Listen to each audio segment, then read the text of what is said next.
Hello दोस्तों, कैसे हो? आपका स्वागत है त्रिपाण स्टडी सेंटर में। आज जो हम करने जा रहे हैं ज्योग्राफी के चैप्टर, यानी ज्योग्राफी जो भूगोल है, ये अत्यंत महत्वपूर्ण चैप्टर होने वाला है, क्योंकि इसमें हम भूगोल के विषय में बहुत ही विस्तार पूर्वक चर्चा करेंगे। चलिए देखते हैं हमारा आज टॉपिक क्या है। पहाड़ी तंत्र के प्रकार। देखिए, पहाड़ी तंत्र यानी जो है इकोसिस्टम के टाइप्स के बारे में जानना हमारे लिए काफ़ी रोचक रहेगा, और जानेंगे कि पहाड़ी तंत्र के क्या प्रोसीजर होता है, पहाड़ी तंत्र में इतनी विशेषताएं क्यों है, और ये जीव जंतु के लिए क्यों महत्वपूर्ण अपना स्थान रखता है।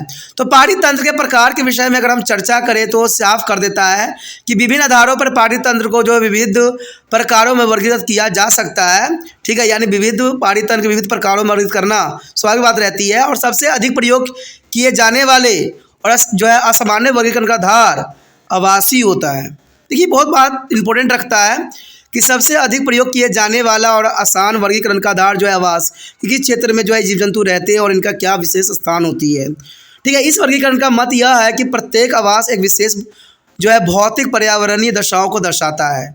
यानी प्रत्येक आवास एक विशेष भौतिक पर्यावरण दशाओं को दर्शाता है, और यह परिस्थितियाँ या दशाएं जैविक समूहों के प्राकृतिक और विशेषताओं को निर्धारित करती है। यानी ये परिस्थितियाँ जो है दशाएं जैविक समूहों के प्राकृतिक और विशेषताओं को निर्धारित करती है, और इसलिए जैविक समूहों में स्थानीय विविधता काफ़ी पाई जाती है। इसलिए जैविक समूहों में जो है स्थानीय जो है विविधता काफ़ी पाई जाती है, और इस आधार पर पहाड़ी तंत्र को मोटे तौर पर दो भागों में विभक्त किया गया है। यानी देखा जाए तो इसको दो भागों में बांटा गया है। पहला जो है स्थलीय पहाड़ी तंत्र, स्थलीय पहाड़ी तंत्र यानी लैंड इकोसिस्टम, और जलीय पहाड़ी तंत्र यानी जल पहाड़ी तंत्र। देखिए, जीव जंतु या तो स्थल पे रहते हैं या जल में रहते हैं। दोनों ही पहाड़ी तंत्रों के लिए काफ़ी महत्वपूर्ण है। जो जल के लिए एप्लीकेबल है वो जल में रहते हैं, जो स्थल में रहने लायक है वो स्थल में रहते हैं। लेकिन कुछ जीव जो होते हैं दोनों में ही रहते हैं। ठीक है, उसके बारे में विस्तार पूर्वक आगे चर्चा करेंगे। कहते हैं इन पहाड़ी तंत्र के आगे बहुत से विभागों में विभक्त किया जा सकता है, और हम इन दो पहाड़ी तंत्रों उनके विभागों के संक्षेप में चर्चा करेंगे, जो कि काफ़ी महत्वपूर्ण रहेगा, और जानेंगे कि स्थलीय पहाड़ी तंत्र में क्या है और जलीय पहाड़ी तंत्र में क्या रखता है, और कितना प्रतिशत जो है ये ऑक्युपाई कर रखा है। सबसे पहले हमारे समक्ष तो यही आता है स्थलीय पहाड़ी तंत्र। देखिए, स्थलीय पहाड़ी तंत्र काफ़ी महत्वपूर्ण रखता है। जैसा कि नाम से ही स्पष्ट है, यह संपूर्ण पृथ्वी के जो है 29% भाग को घेरा हुआ है। देखिए, स्थलीय पहाड़ी तंत्र जो है 29% घेर रखा है, तो जलीय पहाड़ी तंत्र जो होगा 71% घेर रखा होगा, इसमें कोई दो राय नहीं है। तो स्थलीय पहाड़ी तंत्र अगर 29% है, काफ़ी महत्वपूर्ण बात को यहाँ दर्शाया गया है। स्थलीय पहाड़ी तंत्र मानव के लिए भोजन और कच्चा माल का प्रमुख स्रोत होता है, क्योंकि इंसान भी जो है स्थलीय पहाड़ी तंत्र यानी 29% पहाड़ी तंत्र का ही उपयोग करता है, बाकी का उपयोग मनुष्य कम ही करता है। तो देखा जाए तो मनुष्य के लिए भोजन और कच्चे माल का मुख्य स्रोत के रूप में देखा जा सकता है। और यहाँ पर जो है पौधे और पशुओं के समूह में जलीय पहाड़ी तंत्र को अधिक विविधता पाई जाती है। तो इसमें कोई दो राय नहीं कि पौधों और पशुओं के समूह में जलीय पहाड़ी तंत्र की अधिक विविधता पाई जाएगी। कहते हैं स्थलीय जीवों में जलीय पहाड़ी तंत्र की अपेक्षा सहिष्णुता की सीमा अधिक होती है। यानी जलीय पहाड़ी तंत्र की अपेक्षा सहिष्णुता की सीमा अधिक होती है, लेकिन कुछ मामलों में जल स्थलीय पहाड़ी तंत्र को सीमित करने का कारक बन जाता है। तो ये काफ़ी महत्वपूर्ण है कि जल स्थलीय पहाड़ी तंत्र को सीमित करने का कारक भी बनता है। कहते हैं जहाँ तक उत्पादकता का प्रश्न है, स्थानीय पहाड़ी तंत्र जलीय पहाड़ी तंत्र से अधिक उत्पादक है। तो ये काफ़ी महत्वपूर्ण है कि उत्पादकता का प्रश्न है, स्थानीय पहाड़ी तंत्र जलीय पहाड़ी तंत्र से अधिक उत्पादकता काफ़ी अधिक है, जो कि काफ़ी महत्वपूर्ण बात को दर्शाया गया है।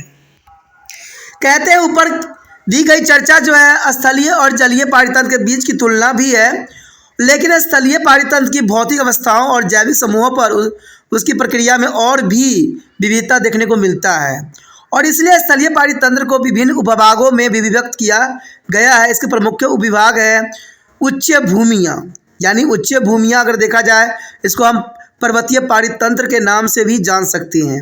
उसके पश्चात है निम्न भूमि पहाड़ी तंत्र, उसके बाद है मरुस्थलीय पहाड़ी तंत्र। तो ये तीनों जो है काफ़ी महत्वपूर्ण है, और ये स्थलीय पहाड़ी तंत्र के उपविभाग हैं। तो इसमें आप सिंपली याद रख सकते हो पर्वतीय पहाड़ी तंत्र, निम्न भूमि पहाड़ी तंत्र और मरुस्थलीय पहाड़ी तंत्र। कहते विशिष्ट प्रयोजन और उद्देश्य के आधार पर इन्हें फिर और उपविभागों में बांटा जा सकता है। यानी देखा जाए तो इनके प्रयोजन और उद्देश्य के आधार पर इनको और भी उपविभागों में बांटा जा सकता है। जीवन के अधिकतम रूप निम्न भूमियों पे पाए जाते हैं, और ये ऊंचाई बढ़ने के साथ साथ घटते ही चले जाते हैं, क्योंकि यहाँ ऑक्सीजन और वायुमंडल दाब घट जाता है। तो ये तो आप जानते हो भली बात ही कि जितने ऊंचाई पे आप जाओगे वहाँ पर जो है वायुमंडलीय दाब कम हो जाता है, घट जाता है, और ऑक्सीजन की मात्रा भी कम जाता है। तो किसी भी जीव जंतु के लिए सर्वाइव करना बहुत ही दुष्कर्म कार्य हो जाता है। तो ये काफ़ी महत्वपूर्ण बात यहाँ पर दर्शाया गया है। उसके पास दूसरा जो है जलीय पारितंत्र। जलीय जो होता है, जो जल में जीव जंतु रहते हैं। आपको पता है जिस तरह हम स्थल पर रहते हैं तो जल में भी रहने वाले जीव जंतु की कमी नहीं है। बहुत से जीव जंतु जो है जल में भी अपना जीवन यापन करते हैं। और देखा जाए तो यह पारितंत्र पृथ्वी के धरातल पर विभिन्न रूपों में उपस्थित है और 71% जल का उल्लेख करता है। देखिए काफ़ी महत्वपूर्ण बात है। अब देखिए 71% जो है ये जो जलीय पारितंत्र है, तो बहुत बड़ी बात है। अगर स्थलीय पारितंत्र की बात करें तो सिर्फ 29% ही है। अब देखिए 29% में कितने जीव जंतु रहते हैं और 71% जल में कितने रहते हैं। कहते हैं स्थलीय पारितंत्र की तरह जलीय पारितंत्र के विभिन्न उपभागों में बांटा जा सकता है, परंतु इस पारितंत्र के प्रमुख उपविभाग है जलीय, ज्वारमुखीय और समुद्री पारितंत्र। तो इसको भी 3 विभागों में बांटा गया है। जलीय देखा जाए, ज्वारमुखी देखा जाए और समुद्री पारितंत्र देखा जाए। तो काफ़ी महत्वपूर्ण ये बात आता है। और इन पारितंत्रों का आगे और भी छोटे छोटे उप विभागों में बांटा जा सकता है। यानी इन पारितंत्र को आगे और भी छोटे छोटे उप विभागों में बांटने का प्रावधान है। अगर हम इन्हें विस्तार की दृष्टि से अथवा मापक की दृष्टि से देखें तो यह विस्तृत खुले समुद्र से लेकर छोटे तालाब तक फैला हुआ है। तो ये काफ़ी महत्वपूर्ण है कि अगर देखा जाए तो विस्तृत खुले समुद्र से लेकर छोटे तालाब तक ये फैला हुआ है।